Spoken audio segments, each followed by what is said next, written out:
Good girl.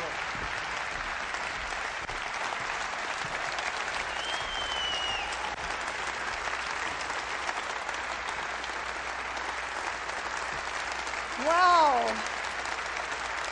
I feel so welcomed.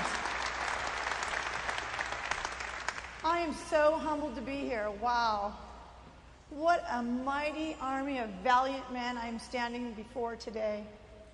Thank you so much for allowing me to come and bring a message of deliverance from God that will change your life forever. This is not easy for me to do. So I ask you to please, ahead of time, give me grace and forgive me if I say anything at all to offend you. But Jesus said, you shall know the truth, and the truth shall set you free.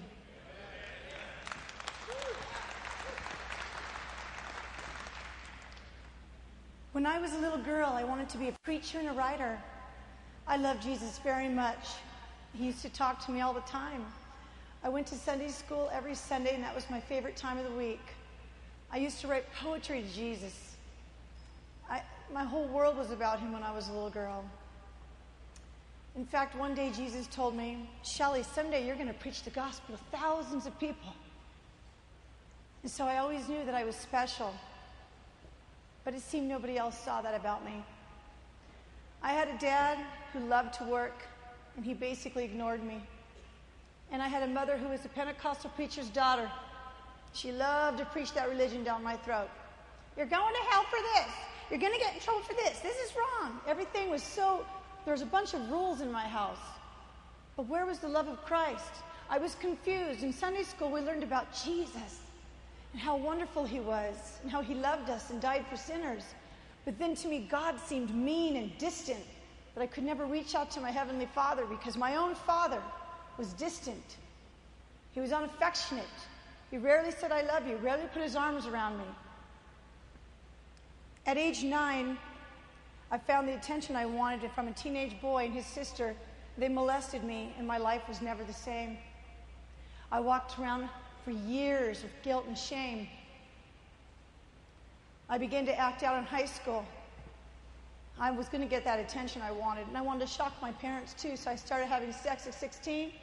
Madonna became my new mom. I was like a virgin, all right.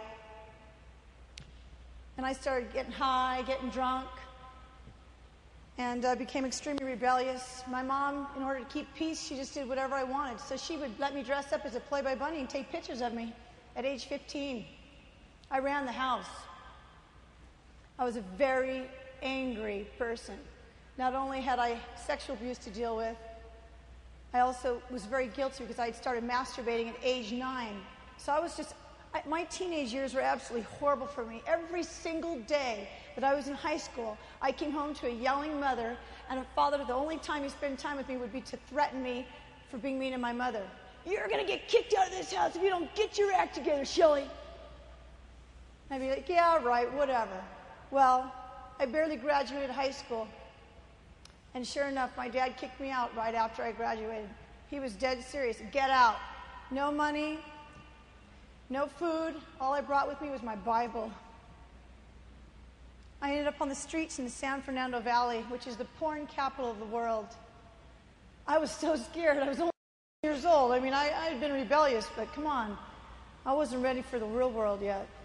I didn't even have a driver's license because it got suspended because I drove like a maniac. Because my dad used to drive a hot rod. Who do you think taught me? So I couldn't get a job. I couldn't drive anywhere. And a very nice man saw me crying on the curb, crying my eyes out because I was scared. He put his arm around me, and he listened to me just pour out my whole heart to him.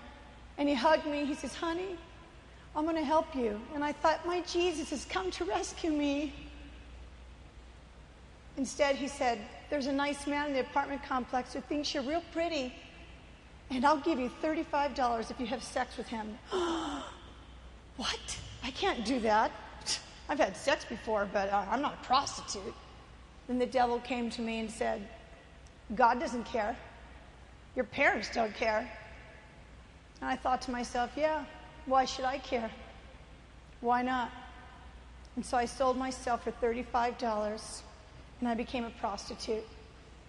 I learned real quick how to survive in that world. I became a master manipulator, a practiced liar, a con artist, conning men out of thousands and thousands of dollars. I could sweet talk any guy and get anything out of him. I hated men, just like all the girls in the sex industry hate all men. They abuse us, we abuse them back, and they abuse us, and we abuse them back. It's a vicious cycle in the sex industry. We want the money, and we want to destroy men's lives for abusing us. I worked as an exotic dancer, while I was a prostitute as well. And every single day I had to hear how fat I was, how body parts were ugly. I was called slut. I was called lots of different names. Every single day. I didn't have any happy days at all. Clients abused me.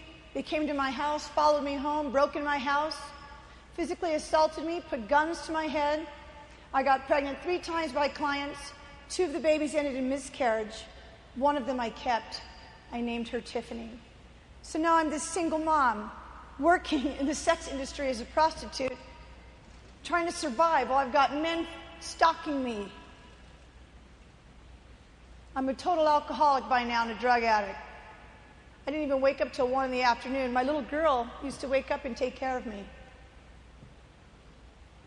I was a horrible mother. I used to send Tiffany to the park with a beeper and tell her, I'll beep you once my tricks have gone. The tricks came over, she'd go to the park. She hated me. She'd come home and get all my money and just give it out to the neighbors. I was a horrible, horrible mess. I used to cry out to Jesus, God, if you'll just get me out of this, I'll serve you my whole life. No answer. How many times we've cried out and we think God isn't listening? So I said, fine. I justified it. Well, God, you're not helping me. See, I still believed in God the whole time. Him and I were having conversations on a daily basis. Excuse me, where are you? What happened? You told me I was going to preach the gospel to thousands of people. I loved you when I was a little girl. What happened? No answer. But yet a strange protection is always around me. I remember one time I walked downtown LA to go pull a trick, and something said, don't go in there. And I pulled back, and sure enough, a guy ran out with a knife and had blood on it, and I looked behind me, and there was a sign that says, Jesus saves. I can't tell you how many times God rescued me, and I didn't even know it.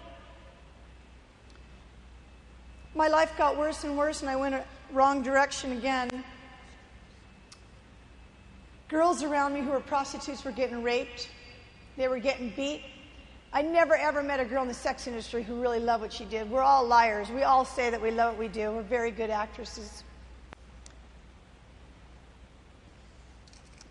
Well, anyways, I didn't want to go to jail, and I didn't want to be raped. And someone had told me, hey, why don't you do a porn movie? Pfft, porn? How hard can that be? I mean, you're just having sex in front of the camera, right? Yeah, and you get paid like $2,000. What? Well, that's a lot of money. $2,000 for me to do a movie? Pfft, no problem. You know, I already done prostitution for 6 years. By then, I was an expert sex industry survivor. So I show up to the film to do my first film on the set, and right when I walked in, something very dark and powerful was there, and I knew it. I remember thinking, this is a lot worse than prostitution. I think I want to back out. And the voice says, Shelley, you got your Jack Daniels. Just chug it. You're Shelley. You're tough. You're a survivor. You can do it. You got to do what you got to do. You got a little mouth to feed now. So you know what? I did it. And I'm telling you, when that camera started to roll, it's like all the anger and rage I ever felt my whole life against every man who had ever hurt me and against a father who never loved me came out in that movie, and I was Roxy, the porn star. And I was this wild woman, anointed by the devil himself to do hardcore acts